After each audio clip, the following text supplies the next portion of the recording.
Hello, I am Siddhant. I'm Pragya Malik. I am Pragya Kiran. I'm Virendra Singh Diot. I am Rebecca Bush. My name is Rajiv Simon George. My name is Umashankar. An IR's role involves ensuring that the employees of an organization are fairly paid and there is no such unfair activities happening in an organization. In today's world, HRs and IRs have significant implications.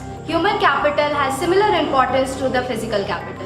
The role of an IR professional involves more of decision making. They should be able to understand the pulse of workers and take informed decisions to maintain peace and harmony within the organization.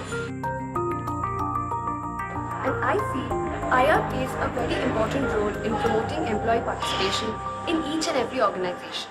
Through this, employees feel engaged and a part of the organization, thereby affecting its productivity.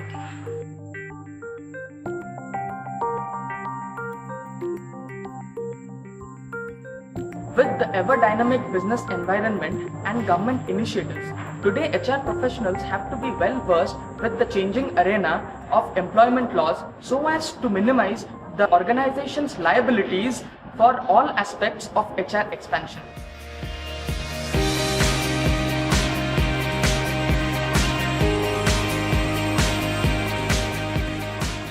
Speaking of the 6th National HR Conclave that took place, strategy and tools of HR, I remember that we spoke about the HR audit questionnaire, how it can help companies to improve the employee performance.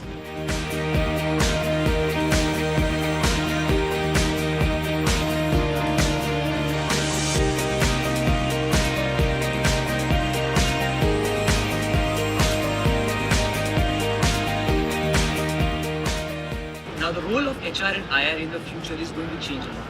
Now why is that? With the advent of the ever-changing technological advancement and the introduction of automations in the business processes, this has led to the fear of job securities among the employees. Also, due to the fluctuating financial arena in the global scenario, recruiters also shy away from it. Here, the HRs and the IRs have to play an important role so as to maintain the balance of harmony inside the organization